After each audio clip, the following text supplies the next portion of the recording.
So let's talk about recreation now. So now we're getting into summer. As the stages of reopening varies across Canada, we're looking at getting out there and doing things finally.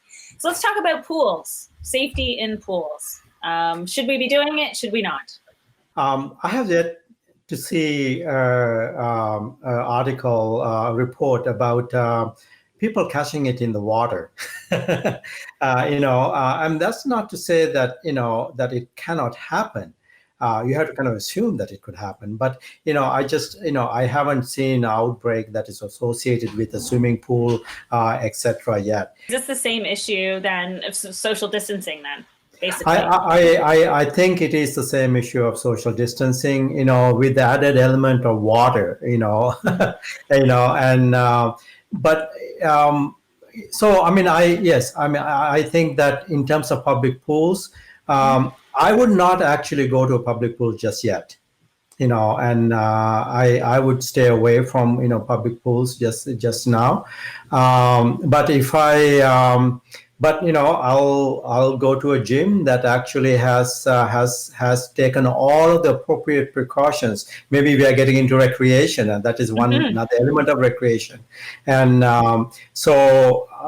here in Saskatchewan, the gyms opened about 2 weeks ago, and the gym that I go to, my partner goes to, two different gyms. It is very well organized.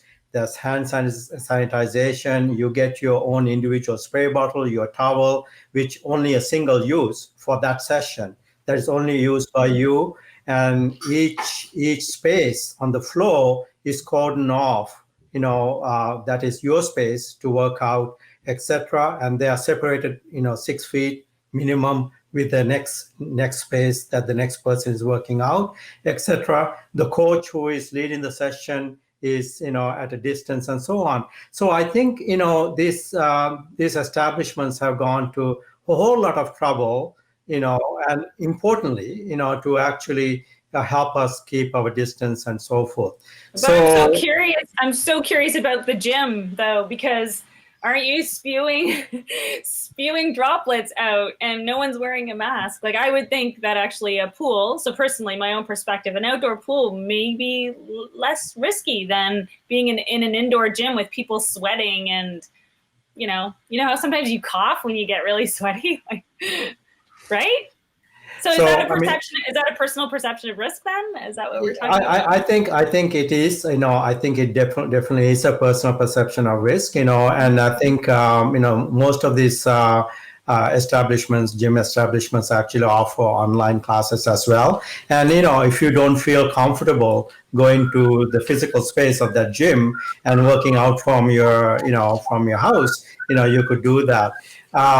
I had wanted to go, so it is my own decision, that I've taken and so on. But I do actually notice a lot of the people who do come, I'm a little bit older than actually most people who come, to the gym and so forth, But yes, the heavy breathing, the rapid, inhalations, exhalations, etc., is part and parcel of working out. And it's an indoor space. And this is the other thing. It depends on what is the space, how big a floor space there is, how high the ceilings are, and what is the ventilation, system. Are the doors open, etc. Do you actually go in through those one door and exit through the other door? There are so many different things, in terms of configuring this indoor space. So anyway, this might be a bit of a personal thing here. I was just going to say, I'm reading Dr. Hill's face. I think she has again, we're talking about Toronto where, like the volume of people is crazy. And, where I live, none of the gyms have opened yet.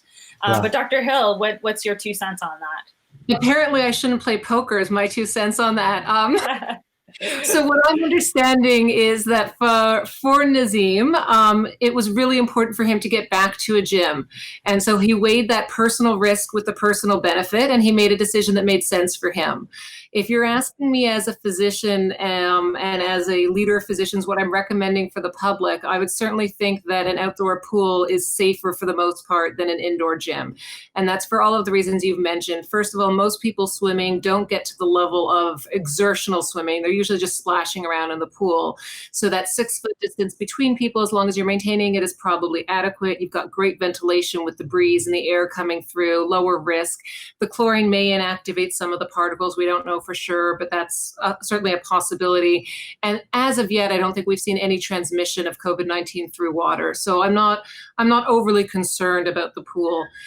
When I think about the gyms I've attended and gone to, the ventilation is never great. They're always closed. They're always underground. They rarely have windows. When I think about myself on a treadmill, I know I'm breathing heavy. To me, with the prevalence that's in Toronto, that is not something I would consider safe unless I had to be doing it, and I don't think I do. So, okay. Fair enough. So a lot of these questions have to do with, being together in a group. So camping, is camping safe? Should I go golfing? Can I play paintball? Can I bring my child mini putting?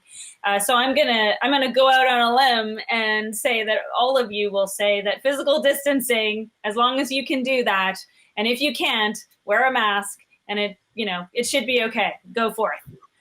Can I say that? You can say that, and you can also say things about sticking within your pandemic social circle.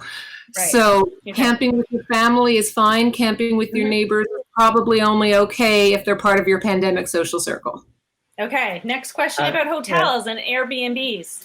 And also, I think the other thing is that the outdoors versus indoors, this is a very important distinction, right. So all of those things, activities that you mentioned, Lisa, the picnicking, the golfing, the mini golfing, paintball, all of those, hopefully occurring outside in bigger spaces versus actually going to Airbnb and hotels.